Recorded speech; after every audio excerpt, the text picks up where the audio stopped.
नमस्कार, न्यूज 18 मध्य प्रदेश छत्तीसगढ़ देख रहे हैं आप और मैं हूं आपके साथ अवंतिका श्रीवास्तव। सबसे पहले एक बड़ी खबर की बात कर लेते हैं। पीएफआई पर मेगा रेड पड़ी है। ईडी की टीम के साथ एनआईए का ये joint operation mega red PFI पर 13 राज्यों में 40 लोकेशन पर ईडी और एनआईए की टीम ने रेड मारी है। साथ ही पीएफआई और उसकी स्टूडेंट विंग के खिलाफ जॉइंट ऑपरेशन चलाया जा रहा है। केंद्रीय गृह मंत्रालय खुद इसकी मॉनिटरिंग कर रहा है।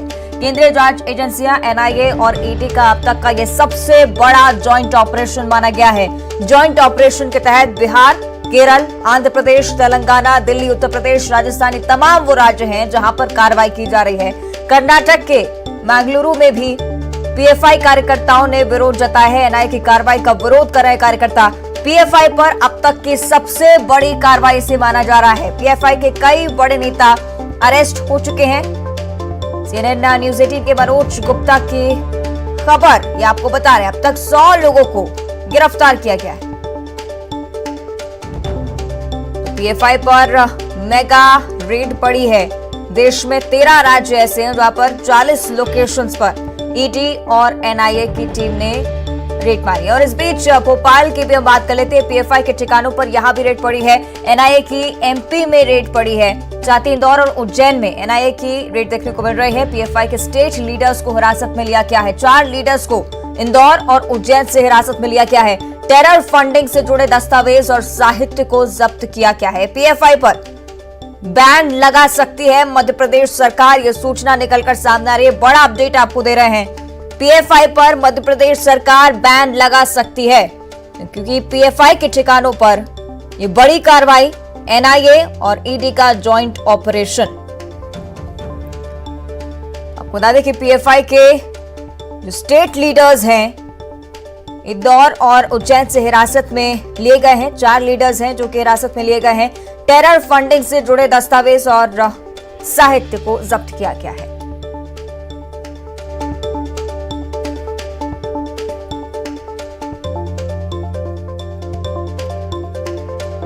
और इस रेड को लेकर, इस कार्रवाई को लेकर और ज्यादा जानकारी लेंगे हम। हमारे साथ 2 सहयोगी शैलेंद्र भदौरिया भोपाल से लाइव जुड़ रहे हैं, साथ ही शंकर आनंद जो कि दिल्ली से हमारे साथ लाइव बने हुए हैं। शंकर का पहले हम रुख करेंगे। शंकर, आप 13 राज्य ऐसे हैं, 40 लोकेशंस ऐसे हैं जहां पर ईडी और एनआईए का जॉइंट ऑपरेशन चल रहा है। क्या कुछ अपडेट आपके पास?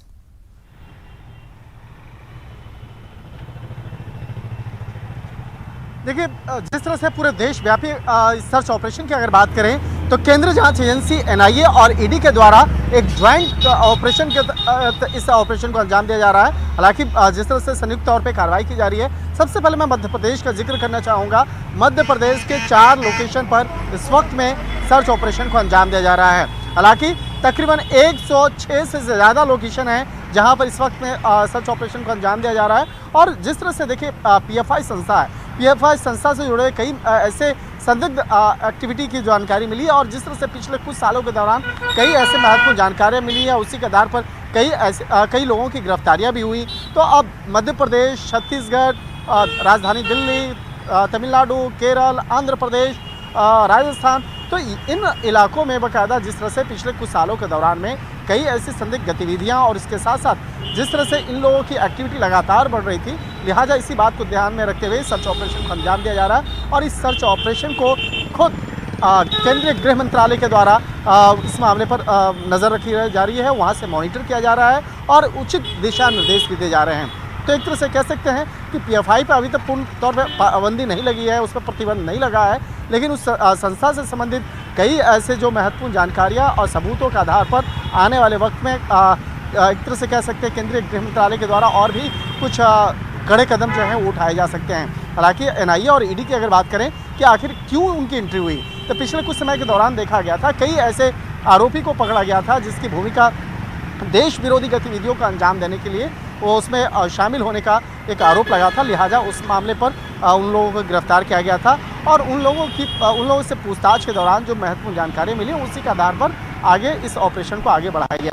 और कहा जा सकता है कि 106 लोकेशन पर एक साथ सर्च ऑपरेशन, ये अपने आप में बहुत बड़ी बात है। और राजधानी दिल्ली की अगर बात करें, राजधानी दिल्ली से पीएफआई संस्था से जुड़े हुए 3 संदिग्ध लोगों को गिरफ्तार किया गया है। और इसके साथ ही उत्तर प्रदेश से भी एक आरोपी को, वसीम नाम के एक आरोपी को गिरफ्तार किया गया है। तो हालांकि अभी कुल अगर देखा जाए पूरे देश भर की अगर बात की जाए तो 100 से 100 से ज़्यादा लोगों की गिरफ्तारी हो चुकी है। ये अपने आप में एक कहा जा सकता है कि बहुत बड़ी खबर कही जा सकती है कि पीएफआई संस्था से जुड़े हुए 100 से ज़्यादा लोगों को गिरफ्तार करना ये बहुत बड़ा ऑपरेशन है।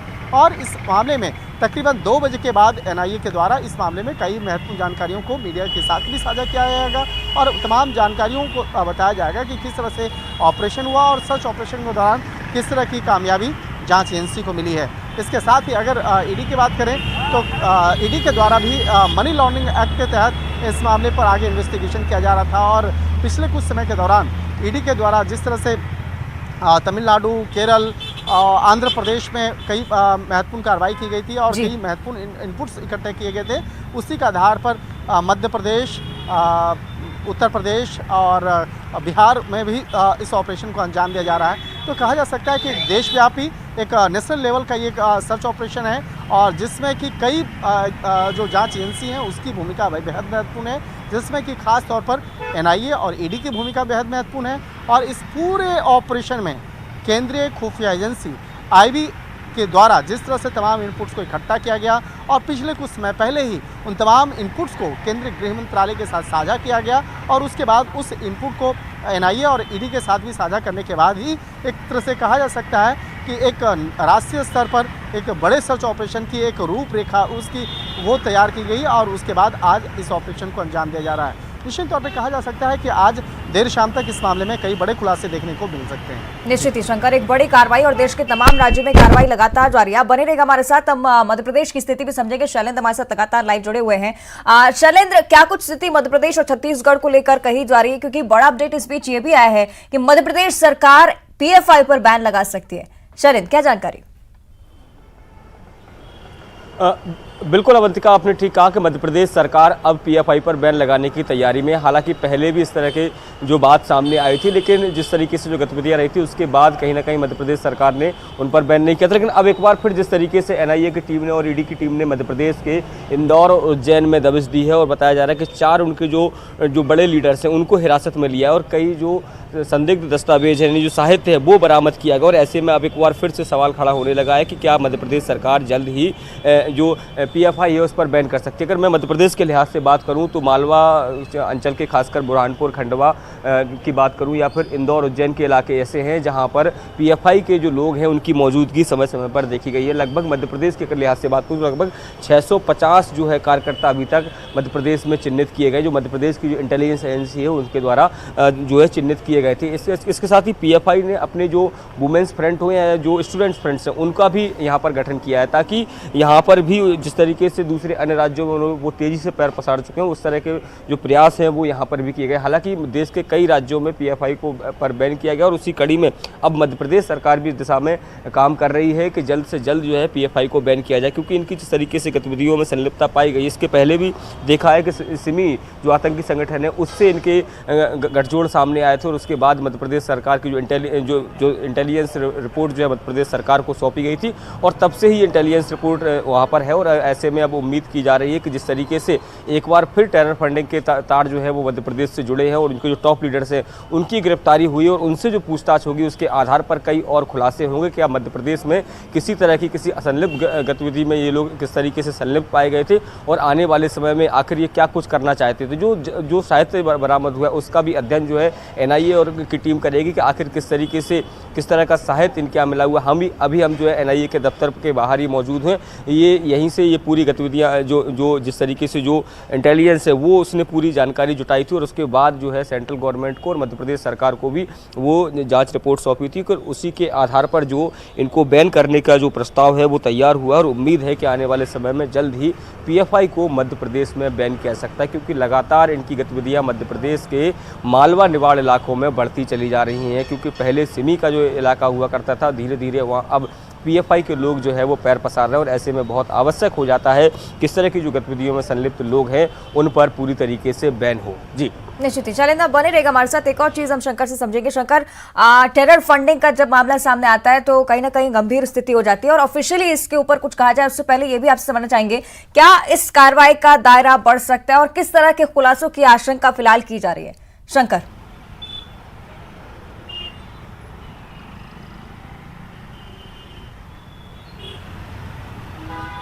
शंकर, आप सुन पा रहे हैं मुझे? चलिए कोशिश करेंगे हम संपर्क करें शंकर से, लेकिन इससे पहले शैलेंद्र, एक और चीज आप हमें समझाइए। जिस तरह से मध्य प्रदेश में टेरर फंडिंग को जिस तरह से बात की जा रही है कि ये खुलासा सबसे ज्यादा महत्वपूर्ण होगा, और मध्य प्रदेश में कई ऐसी जगह है जहां पर पीएफआई की तरफ से प्रदर्शन भी किया जा रहा है, क्या कुछ स्थिति वहां पर? देखिए, बिल्कुल जिस तरीके से जब ये पूरा छापामार कार्रवाई शुरू हुई तो उसके बाद सबसे पहले केरल जो पीएफआई है उसने ये विरोध प्रदर्शन शुरू किया और ये कहा कि कहीं ना कहीं आवाज़ दबाने की कोशिश की जा रही है, और वो साफ तौर पर ये इनकार करते रहे हैं कि उनके संगठन को किसी तरह की टेरर फंडिंग नहीं हुई है। लेकिन जिस तरीके से इस पूरे घटनाक्रम की ईडी और एनआईए जांच कर रही है उसमें उनको कई ऐसे सबूत मिले हैं कि उनके संगठन को टेरर फंडिंग हुई है, और यही कारण है कि देश के कई राज्यों में उन्हें बैन कर दिया गया है। हालांकि अब मध्य प्रदेश सरकार भी उस दिशा में काम कर रही है, क्योंकि कई ऐसे घटनाक्रम जो हाल ही में हुए, खासकर अगर बात करूं तो जो दंगे हुए उसमें कहीं ना कहीं ये बात सामने आई कि पीएफआई के लोगों का ही इन दंगों को भड़काने में अहम योगदान रहा है, और ऐसे में बहुत आवश्यक हो जाता है कि उन पर प्रभावी लगाम लगाई जाए। यही कारण है कि जो एनआईए लोकल की जो टीम है या इंटेलिजेंस की टीम है मध्य प्रदेश सरकार की, उनकी तरफ से जो जांच रिपोर्ट सेंट्रल गवर्नमेंट को भेजी गई थी, और जब सेंट्रल गवर्नमेंट ने इस पूरे मामले को की जांच शुरू की तो उसके दायरे में न केवल केरल और दूसरे राज्य आए बल्कि मध्य प्रदेश के भी कुछ इलाके आए, जिसका मैं बार बार जिक्र कर रहा हूँ। खंडवा है, बुरहानपुर है, इंदौर है, उज्जैन है, ये वो इलाके हैं जहाँ पर कहीं ना कहीं जो पीएफआई के लोग हैं वो सक्रिय रहते हैं। लगभग 650 के लगभग जो कार्यकर्ता हैं उनके पूरे मध्य प्रदेश में अलग अलग इलाकों में फैले हुए हैं, और ऐसे में अगर टेरर फंडिंग वो ले रहे हैं और ऐसे में जिस तरीके से उनके यहाँ से साहित्य जो बरामद हुआ है, ऐसे में इस आशंका से कतई इनकार नहीं कर सकता कि आने वाले समय में किसी बड़ी घटना को वो अंजाम दे सकते थे। जी निश्चित ही शैलेंद्र, और पीएफआई एक ऐसा नाम है जो कि पहली बार सामने नहीं आया, पहले भी इसको लेकर काफी चर्चाएं होती रही और सियासी माहौल भी काफी गरमाया, लेकिन इस बीच क्या हम समझ सकते हैं कि अगर कुछ खुलासे संगीन हो जाते हैं तो निश्चित ही पीएफआई पर बैन मध्य प्रदेश सरकार की तरफ से लगाया जा सकता है? बिल्कुल बिल्कुल, जिस तरीके से अगर जो एनआईए ने जिस तरीके से 4 उनके जो टॉप लीडर्स हैं उनको हिरासत में लिया है, उनसे अभी एनआईए की टीम जो है पूछताछ कर रही है। इसके साथ ही ईडी की टीम भी मौजूद है, ताकि अगर किसी तरह की कोई फंड ट्रांसफरिंग की कोई स्थिति बनी है मध्य प्रदेश के लिहाज से अगर मैं बात करूं, तो वो कौन कौन से अकाउंट से जिसमें अकाउंट जो फंड है वो ट्रांसफर हुआ है, कौन कौन से लोग हैं जो इस पूरे घटनाक्रम में संलिप्त थे, कहाँ से पैसा आया, ये सारी जानकारियाँ जो है एनआईए ईडी के साथ मिलकर जुटाने में जुटी हुई है। और यदि ये सारी चीज़ें स्पष्ट होती हैं तो निश्चित मानिए कि आने वाले समय में मध्य प्रदेश सरकार, चूंकि ये पहले ही कह चुकी है कि आतंकी संगठन हो या दूसरे इस तरह के संदिग्ध संगठन जो कहीं ना कहीं जो देश विरोधी गतिविधियों में संलिप्त होंगे, प्रदेश की माहौल और फिजा को बिगाड़ने का काम करेंगे, उनको कतई मध्य प्रदेश में काम करने नहीं दिया जाएगा और उन पर पूरी तरीके से प्रतिबंध भी लगाया जाएगा। तो ऐसे में जब पीएफआई के कुछ संदेही जो है गिरफ्तार हुए हैं, साहित्य बरामद हुआ है, पूरे इस मामले की जांच की जा रही है, और जांच में यदि किसी इस तरह के तथ्य सामने आते हैं कि उनको टेरर फंडिंग हुई है तो निश्चित मानिए कि मध्य प्रदेश सरकार भी पीएफआई को बैन करने में कोई देर नहीं करेगी। जी बिल्कुल शैलेंद्र, मामला इसलिए भी गंभीर हो जाता है क्योंकि देश विरोधी गतिविधियां भी इसमें संलिप्त हैं। शुक्रिया आपका फिलहाल इस पूरी जानकारी के लिए। शंकर, आपका भी बहुत बहुत धन्यवाद ये पूरी जानकारी हमारे साथ साझा करने के लिए। तो बड़ी रेड पीएफआई पर देखने को मिल रही है, एनआईए और ईडी का ये जॉइंट ऑपरेशन माना जा रहा है। हालांकि देखना होगा क्या कुछ इस कार्रवाई का निष्कर्ष निकलता है। तो बड़ी रेड जिसे कहा जा रहा है, पीएफआई की तरफ से भी लगातार विरोध किया जा रहा है। जो तमाम कार्यकर्ता हैं मध्य प्रदेश के कई हिस्सों में विरोध पीएफआई की तरफ से भी है, हालांकि कार्रवाई लगातार जारी है।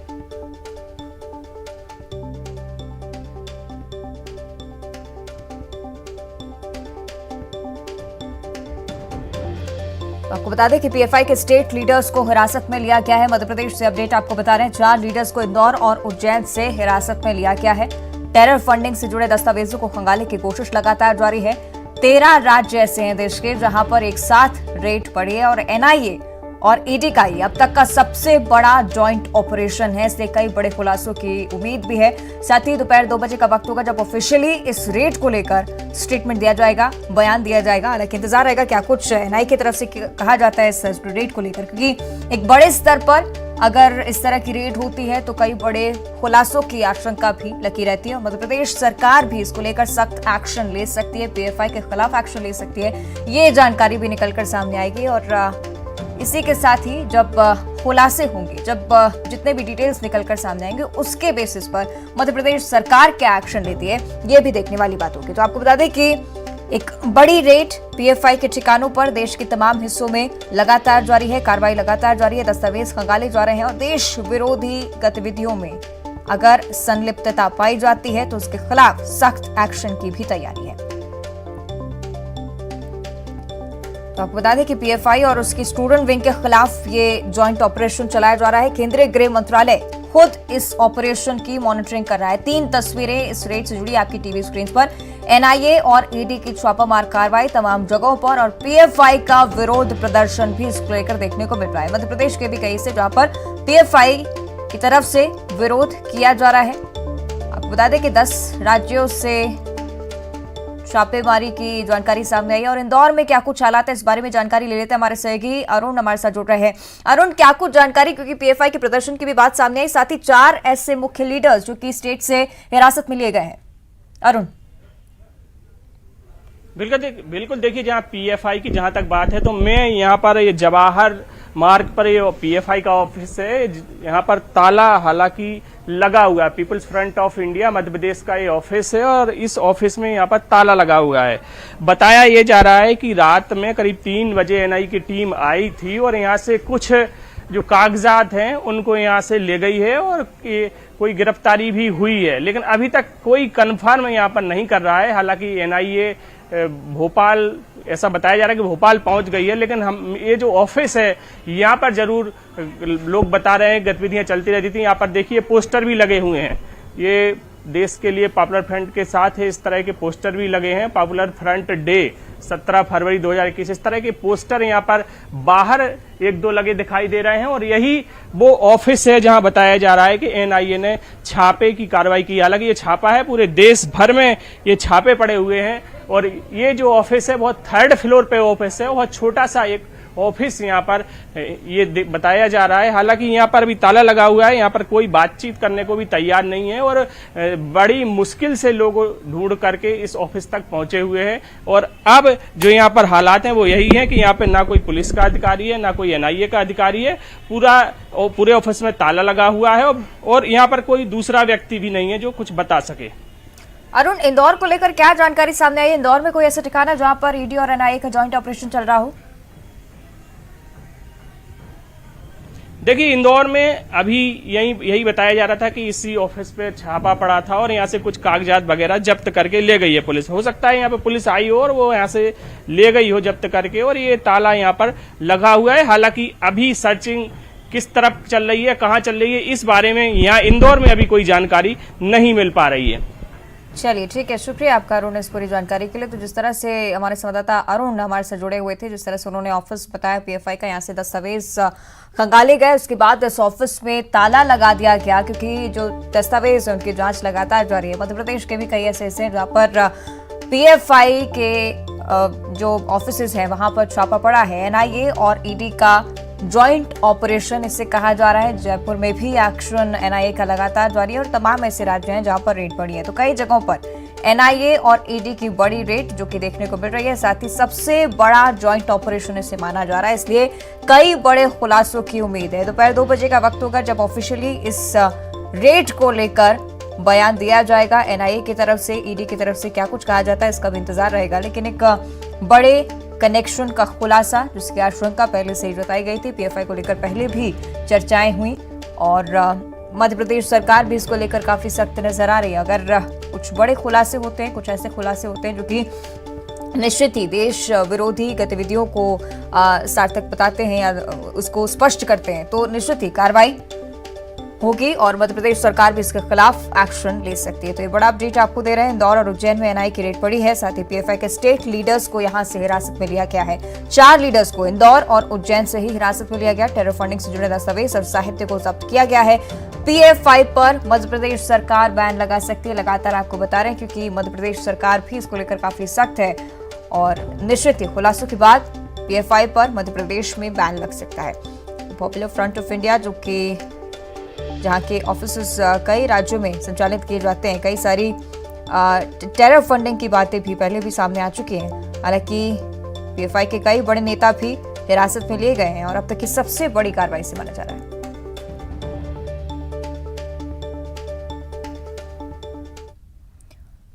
और इसी के साथ इस बुलेटिन में फिलहाल इतना ही। आप देखते रहिए न्यूज़ 18।